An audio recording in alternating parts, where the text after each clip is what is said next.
नमस्कार दोस्तों, आज मैं आपको सुनाऊंगा इसका कर्जा कौन देगा। ये कहानी आपका दिल छू लेगी। बहुत पुराने समय की बात है। एक गांव में एक भले आदमी गंगाराम का देहांत हो गया था। तो जैसे उस आदमी के परिवार वाले उस अर्थी को शमशान ले जाने लगे, तभी अचानक एक मोटे ताजिर सेठ ने उस अर्थी का एक पाँव पकड़ लिया और बोला कि मरने वाले इस गंगाराम से मैं 2 लाख रुपए कर्जा मांगता हूँ, इसलिए पहले मुझे मेरे पैसे दे दो, तभी मैं इसकी अर्थी को शमशान ले जाने दूंगा। अब तमाम लोग तमाशा देख रहे थे। तभी उनके तीनों बेटों ने कहा कि हम तुम्हारा कर्जा नहीं देंगे।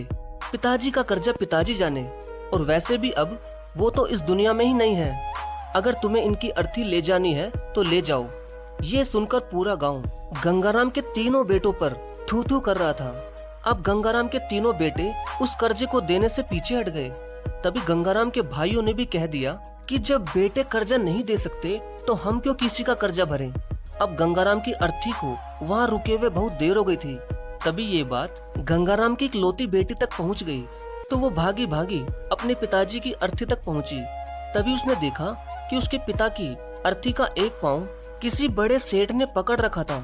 ये देखते ही उसने आंखों में आंसू लिए, अपना सारा जेवर और जितने भी पैसे उसके पास थे वो उसे दे दिए, और फिर उस सेठ के आगे हाथ जोड़ते हुए ये कहा कि सेठ, अगर ये सब जेवर बेचकर भी आपका कर्जा पूरा ना हो पाए तो मैं खुद आपका सारा कर्जा चुकाऊंगी, मगर इस समय मेरे पिताजी की अंतिम यात्रा को मत रोको। तभी उस सेठ ने गंगाराम की अर्थी का पाँव किसी और को पकड़ाकर उसकी बेटी के पास आकर बोला कि मुझे माफ कर दो बेटी, दरअसल बात यह है कि मुझे गंगाराम से 2 लाख लेने नहीं बल्कि देने हैं। गंगाराम ने 3 साल पहले मेरी कुछ मजबूरी पड़ने पर अपनी एक जमीन बेचकर मुझे ये 2 लाख रुपए दिए थे, और वो तो इतना भला आदमी था कि मुझसे 1 रुपया भी ब्याज नहीं लिया। और आज जब मैं गंगाराम के रुपए लौटाने आया हूँ तो मुझे खबर मिली कि उनका तो देहांत हो गया। इसलिए मैं बड़ी ही सोच में पड़ गया था कि अब ये रुपए मैं किसको दूं। इसलिए मैंने ये खेल खेला ताकि गंगाराम जी के ये 2 लाख रुपए घर के एक ऐसे सदस्य के पास जाएं जो वाकई में उनको प्यार और उनकी इज्जत करता हो। और बेटी, आज तुमने ये साबित कर दिया कि अपने माँ बाप को एक बेटे से बहुत ज्यादा एक बेटी ही प्यार करती है।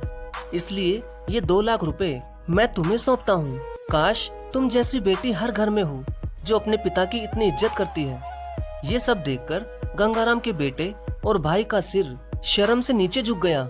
वाकई में दोस्तों, ये बात तो एकदम सच है कि एक माता पिता को बेटे से ज्यादा बेटी ही प्यार और उनकी इज्जत करती है। इसलिए दोस्तों, बेटी पढ़ाओ और बेटी बचाओ।